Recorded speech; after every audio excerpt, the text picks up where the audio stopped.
Hi, the SI meteorologist Paul Dorian here on Monday, August 26th. A great weekend here in the northeastern part of the country. The Midwest experienced comfortable temperatures and low humidity values.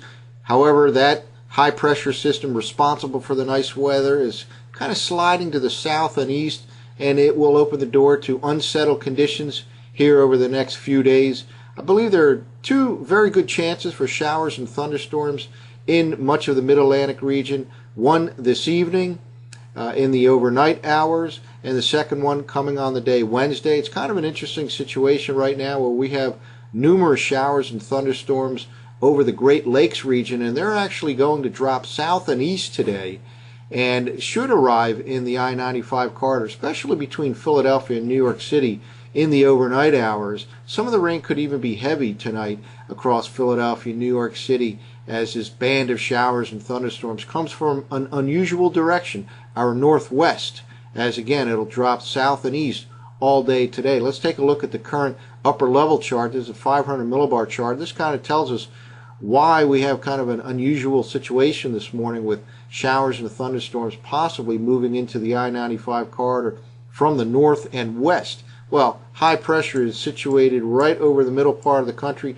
and on the northern peripheral of this high pressure ridge we have lots of activity. We'll look at the radar in a moment, but lots of activity and showers and thunderstorms, and all that is moving with this flow of air from the northwest to the southeast. So again, there's some activity right now over parts of the Great Lake region, different impulses along the northern peripheral of this strong high pressure ridge, and they'll be dropping to the south and east. And again, I think in the overnight hours there'll be a pretty good chance of some showers and thunderstorms again, especially from Philadelphia across to New York City.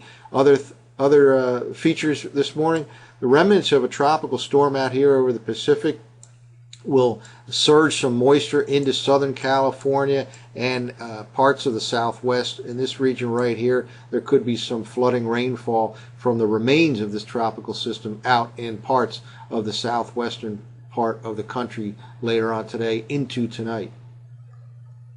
In the center part of the nation, the Central Plains and the Northern Plains, there could very well be some record heat over the next couple of days, even extending into the portions of the Midwest, thanks to this large upper level high pressure system.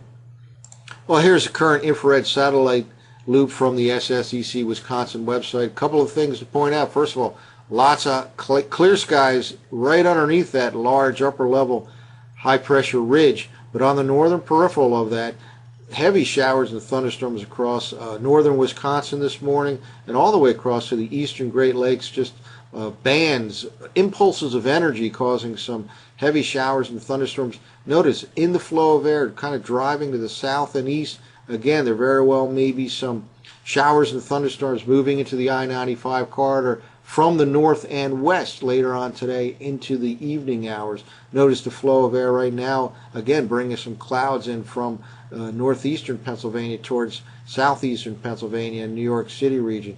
Meanwhile, there is a tropical storm called Ferdinand that is moving into Mexico right now, and it developed over the last couple of days and will dissipate while dumping some heavy rain in eastern part of Mexico. And here's a surge of moisture right here into the southwestern part of the country from the remains of a Pacific tropical system, and that'll send some rain into parts of Southern California and Arizona, and some of that could be heavy at times in the southwestern part of the country. So a lot going on right now with the general flow all the way around this strong upper level ridge that we just saw at 500 millibars, centered right smack in the middle part of the U.S. Here's the current radar loop from the Penn State EWAL site, and notice again the general movement of all this activity over the Great Lakes is to the south and east. This is the general flow of air in the upper part of the atmosphere, and a couple of these impulses very well could affect the region from Philadelphia northeast to New York City later on today, and especially in the overnight hours. And assuming this all holds together, some of the rain could actually fall heavily at times tonight across southeastern Pennsylvania, much of New Jersey, into New York City. D.C. will kind of be on the southern fringes of that system as it drives to the south and east, but even there can be a shower or a thunderstorm in the overnight hours. Well, let's take a look at some computer forecast maps, beginning with this evening's forecast map from last night's 0Z NAM model run. We'll look at tonight, tomorrow morning, tomorrow night, and then Wednesday morning. Again, I believe the two time periods favor showers and thunderstorms in much of the I-95 corridor, especially Philly and New York City. One is tonight, and the second time period will be Wednesday. This is the forecast map for this evening, and here is that activity that right now is over the Great Lakes. Again, it'll be driving to the south and east, and certainly the NAM model indicates it should affect southeastern part of Pennsylvania all the way up to New York City in the overnight hours. Again, the high pressure in the upper part of the atmosphere and the lower part of the atmosphere centered over the middle part of the country, and the general clockwise flow of air is pushing all this activity over the northern Great Lakes, south and east, and it'll be kind of an unusual direction to look in the skies tonight along the I-95 corridor to the north and west for this incoming activity.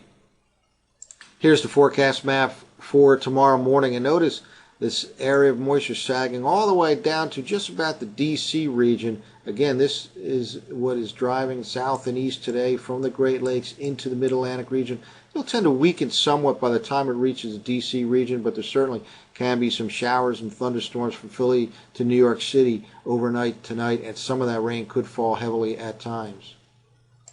Here's the forecast map for tomorrow evening, Tuesday evening. Tomorrow will be a very warm day and humid along the I-95 corridor. Temperatures not far from 90 degrees, most likely the upper 80s, but certainly could touch 90 degrees.